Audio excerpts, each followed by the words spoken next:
और हम लोग का बिल्कुल परफेक्ट अलायंस चल रहा है और ये डबल इंजन की सरकार है। केंद्र में भी हम लोग हैं और बिहार में भी हम लोग साथ चुनाव सरकार चल रही है वहां पर। जी, चलिए पूरी कहानी शुरू से शुरू करते हैं। पहले जो जेडीयू थी वो बीजेपी के साथ थी, फिर जेडीयू जो थी वो आरजेडी और कांग्रेस के साथ चली गई, फिर जेडीयू जो थी वो फिर भारतीय जनता पार्टी यानी एनडीए में वापस आ गई।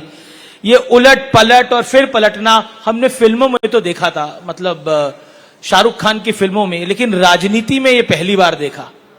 कैसे हुआ, कैसे किया और किसने किया? सब कहते हैं आपने किया। नहीं, मैं इतना आपको बता सकता हूं कि बीजेपी जेडीयू एक नेचुरल अलायंस रहा है और हम लोग 25 साल से साथ, इवन मोर देन 25 साल साथ रहे हैं। और बिहार में भी जब चेंज आया 2005 में नीतीश जी के नेतृत्व में सरकार बनी, तो बीजेपी जेडीयू दोनों ने मिलकर सरकार बनाई या उस समय सरकार बनती और लगातार साथ ही रहे। बीच में जरूर एक दो बार ये हुई, लेकिन इस बार मुख्यमंत्री जी ने भी कहा है और बिल्कुल हम लोग साथ हैं।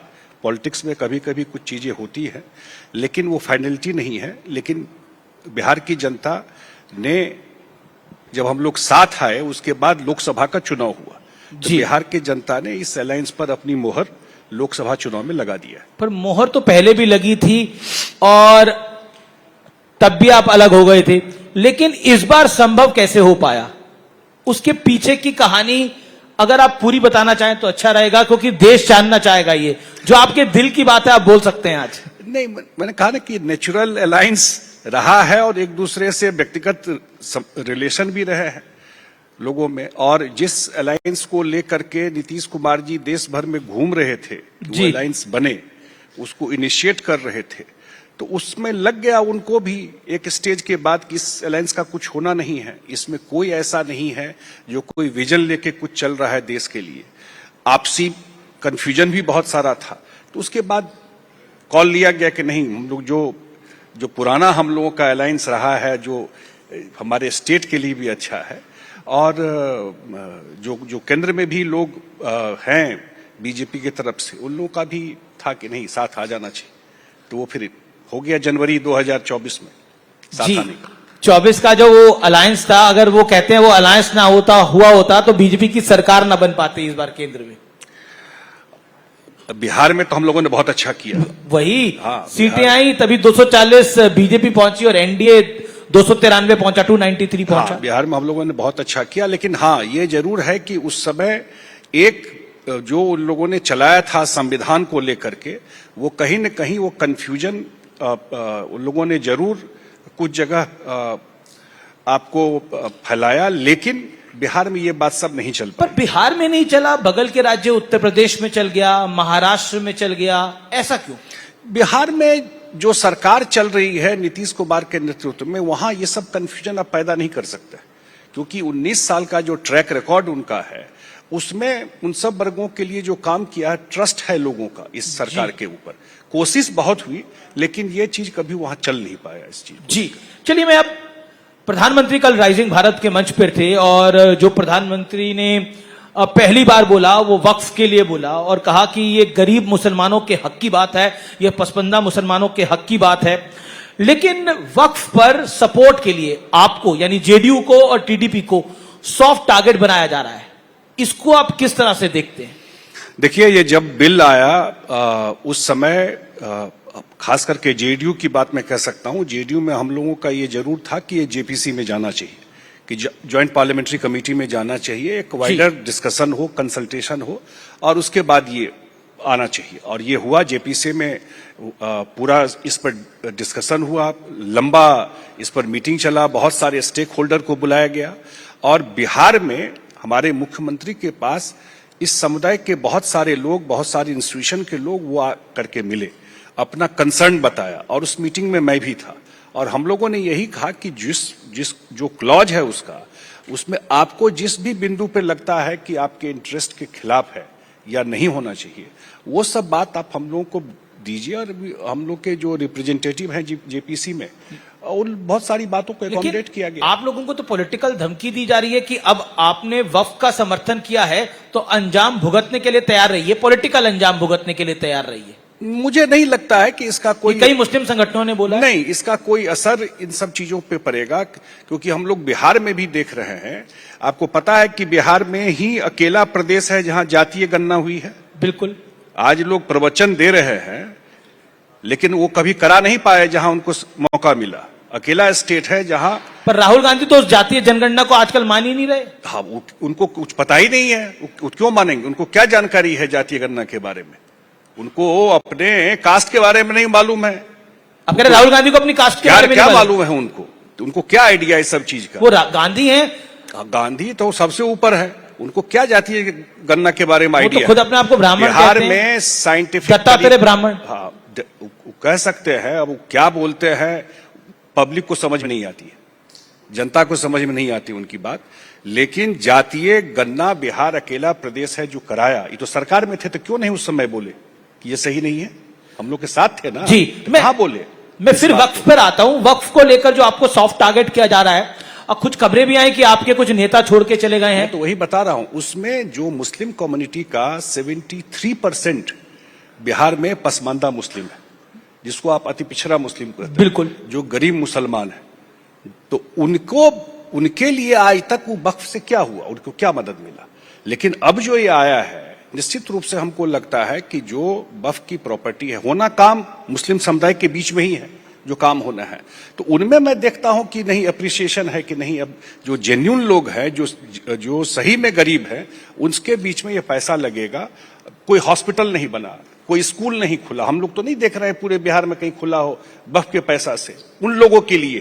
तो इसका फायदा हमको लगता है मिलेगा धीरे धीरे। लेकिन ये कुछ नेताओं को ये जिसे कहते हैं, खासतौर पर विपक्ष के नेताओं को ये पच नहीं रहा है कि भारतीय जनता पार्टी मुसलमानों के बारे में सोच रही है। ये दिक्कत ये है, प्रिसेप्शन ऐसा है। अब ये तो क्योंकि भावना भड़का के वोट मिलता रहा, काम तो कभी किए नहीं।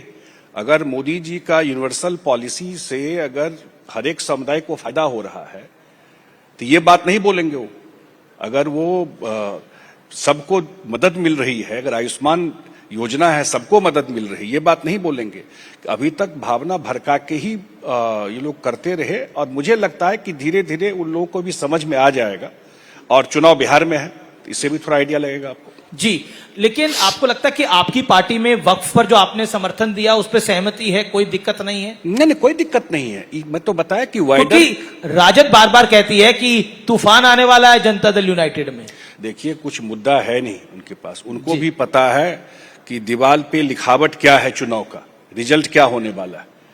वो अपना चिंता करें, हम लोगों की चिंता करने, हमारे पार्टी की चिंता करने की जरूरत नहीं है। जी। मैं बिहार के, आपने चुनाव का जिक्र किया, तो एक सवाल मन में आ रहा है बार बार कि नीतीश कुमार क्या अगले 5 साल मुख्यमंत्री रहेंगे बिहार के, अगर सरकार चुनकर आती है तो? भाई, नीतीश कुमार अभी पिछले 1.5 महीना से पूरा प्रदेश घूम रहे थे। जी। जब 4 डिग्री टेम्परेचर था, तो वो नॉर्मली पटना से ही सरकार चलता है, कहाँ मुख्यमंत्री जाता है। पूरा प्रदेश में प्रगति यात्रा घूम रहे थे, पूरा अभी असेंबली में उनका रहा है, और डेली कहीं न कहीं कार्यक्रम में जाता है। क्या नीतीश जी एनडीए के मुख्यमंत्री कैंडिडेट हैं? नीतीश जी के ही नेतृत्व में चुनाव होगा तो स्वाभाविक है वही मुख्यमंत्री कैंडिडेट। अगले 5 साल चुन के आते तो वही रहेंगे? हाँ, ऑब्वियसली, तो उसमें कहाँ डाउट है। क्योंकि एक एग्जाम्पल शिंदे जी का है कि नेतृत्व में उनके चुनाव हुआ, बन गए फडणवीस जी। वहां पर क्या हुआ वो तो मैं नहीं कह सकता हूं, लेकिन पिछले 2020 से 2025 तक 20 में भी हम लोगों की संख्या कम थी। और ये भी सच है, मुख्यमंत्री जी ने कहा था बीजेपी के लोगों को, प्रधानमंत्री जी को कहा था कि भाई बीजेपी अपना मुख्यमंत्री बना। बिल्कुल बिल्कुल। और प्रधानमंत्री जी ने कहा कि नहीं, आप ही के नेतृत्व में चुनाव हुआ है, आप ही बनेंगे। ये सच है। एक कहा जाता है कि जिसकी जितनी संख्या बारी उसकी उतनी हिस्सेदारी। तो ऐसा तो नहीं होगा कि बीजेपी का नंबर इस बार ज्यादा आएगा तो बीजेपी बोलेगी पिछली बार तो हमने छोड़ा था, इस बार नहीं छोड़ेंगे? नंबर किसका क्या आएगा, अभी भी तो हम लोग लड़े ना जी। 17 सीट बीजेपी लड़ी, 16 सीट हम लोग रहे, दोनों का संख्या बराबर आया, 12 आया। तो ये आप कह रहे हैं कि इस बार भी विधानसभा में बराबर नहीं रहा होगा कि रिजल्ट जो भी होगा, दोनों का रिजल्ट बेहतर होगा, दोनों साथ ही सरकार बनाएंगे, उसमें कोई कंफ्यूजन नहीं। तो टिकटों का बंटवारा तय हो गया है कि, क्योंकि 5 पार्टियां एनडीए में? नहीं, कोई, अभी तो हम लोग लड़े ना लोकसभा चुनाव, विधानसभा की मैं बात कह रहा हूं। तो कोई विवाद सुने क्या आप टिकट को लेकर? ऐसे ही विधानसभा में ये स्मूथली हो जाएगा, कोई दिक्कत नहीं। आप कह रहे हैं कि टिकट का बंटवारा हो गया है या अभी होगा? अभी इतना अर्ली थोड़ी होता है। नवंबर में चुनाव है, तो जब समय आएगा उस समय टिकट का बंटवारा हो जाएगा। तो जेडीयू की हिस्सेदारी बढ़ी रहेगी उसमें? नहीं, वो सब तो उस समय तय होगा। और जेडीयू एक महत्वपूर्ण पार्टी है, इंपॉर्टेंट पार्टी है इस अलायंस का, इसलिए कोई दिक्कत नहीं है जी। लेकिन बिहार की राजनीति को अगर हम देखते हैं तो उसमें कटुता कभी नहीं रही है, लेकिन हाल फिलहाल में हमने जो बिहार के सदन में देखा, नीतीश जी और तेजस्वी यादव के बीच में, राबड़ी देवी और नीतीश जी के बीच में, उसको आप किस तरह से देखते हैं? क्योंकि राजद का कहना है, आरजेडी का कहना है कि बहुत गलत टिप्पणी करी गई थी राबड़ी जी पर। ऐसा तो उन्होंने कुछ कहा नहीं, वो तो परिवारवाद पर बोल रहे थे जी, कि भाई जब मौका मिला तो लालू जी थे और उसके बाद अपॉर्चुनिटी मिला तो अपने परिवार के बाहर नहीं जाने दिए। उस बैकग्राउंड में वो बात कर रहे थे। और दूसरा वो बोल रहे थे जिसको कि ये लोग दूसरे तरीके से प्रेजेंट करते हैं, कुछ सच्चाई बताना भी चाहिए कि नीतीश कुमार जी को जब बिहार मिला तो उस बिहार में सड़क कितना था आपको पता है? बिहार में अपहरण उद्योग के अलावा कोई चर्चा नहीं होता था। अच्छे डॉक्टर भाग गए, उद्योगपति भाग गए बिहार से। ये सब सच्चाई है जो आकर के आजकल प्रवचन देते हैं। तो बिहार में लोग अच्छा घर नहीं बनाते थे पैसा रहते हुए, गाड़ी नहीं खरीदते थे डर से उस बिहार में। और वहां से बिहार को लेकर के 18-19 साल में नीतीश कुमार जी ने पूरा ट्रांसफॉर्म कर दिया उस स्टेट को। वो सही में नए बिहार के आर्किटेक्ट वही हैं। आज बिहार में आप जाइएगा, कनेक्टिविटी के मामले में, रोड के मामले में probably one of the best state है। रूरल एरिया में भी जाइएगा तो। जी, आपने गाड़ी की बात करी, बंगले की बात करी, तो तेजस्वी यादव को मैं कोट कर रहा हूं। तेजस्वी यादव ने कहा कि नीतीश कुमार की सरकार 20 साल पुरानी कार जैसी है जिसकी अब मार्केट में वैल्यू खत्म हो रही है। उन्होंने कहा कि बिहार में युवाओं को मौका मिलना चाहिए, बदलाव आ सके। तो वो बेसिकली इशारा कर रहे हैं कि अब नई गाड़ी मेरी है, आजा मेरी गाड़ी में बैठ जा।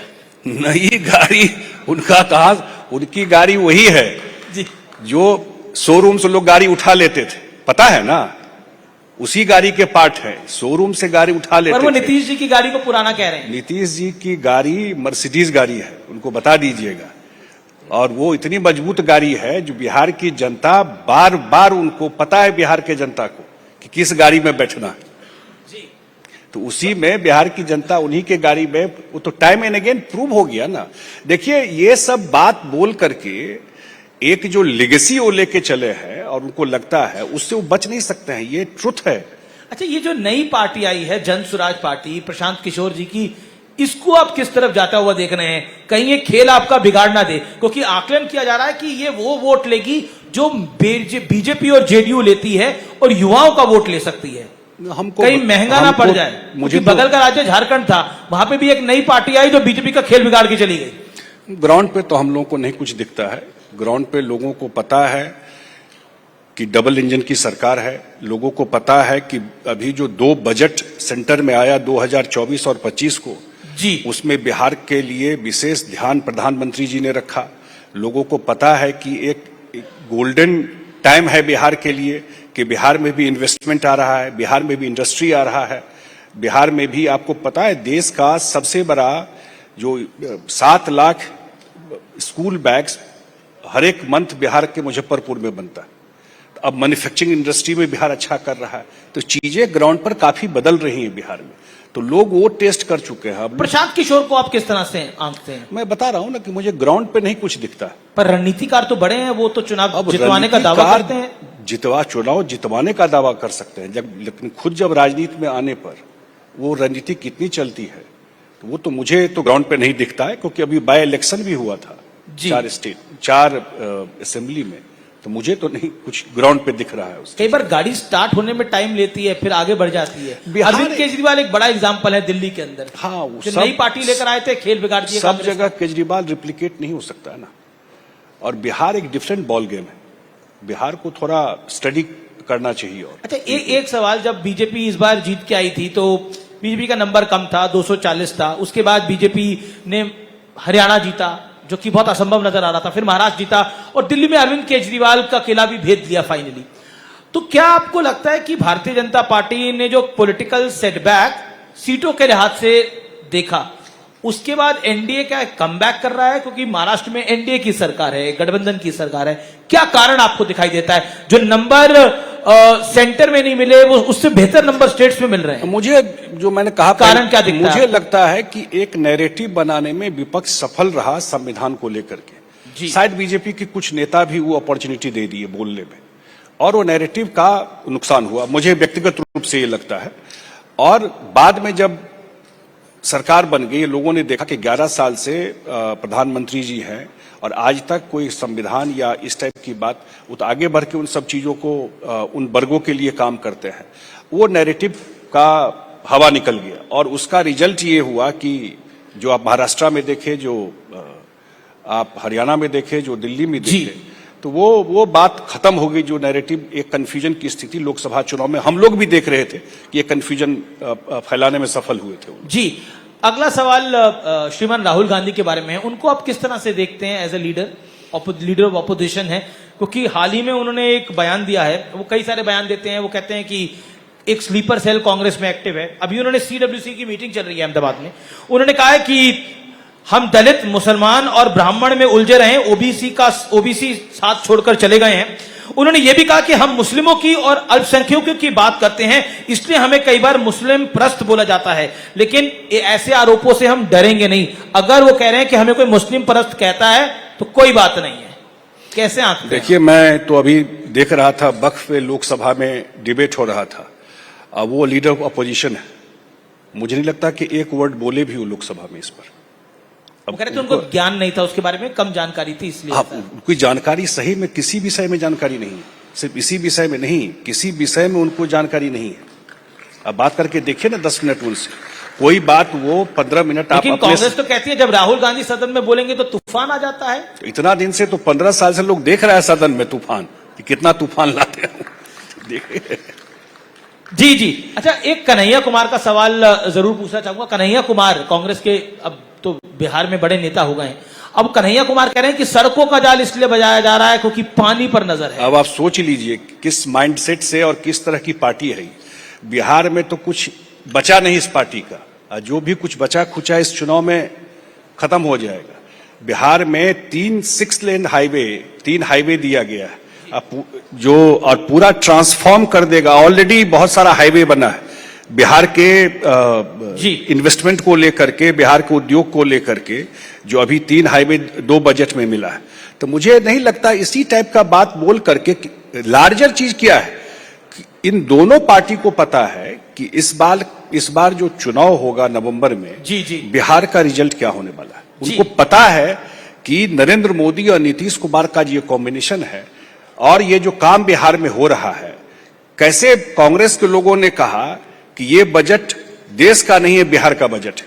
उनके पार्टी के नेताओं ने कहा जब बजट आया, तो उनके पार्टी का बिहार के लोगों को लेकर के क्या फीलिंग है, उससे ही आइडिया लगता है। बिहार को एक बड़ा समर्थन, बड़ा सहयोग केंद्र से मिल रहा है, और अगले 5 साल तक ये समर्थन मिलेगा बिहार को। बिहार ये मौका चूकना नहीं चाहता, इसलिए डबल इंजन की सरकार जो है वो बड़े मैंडेट से बिहार में चुनाव जीतेगी।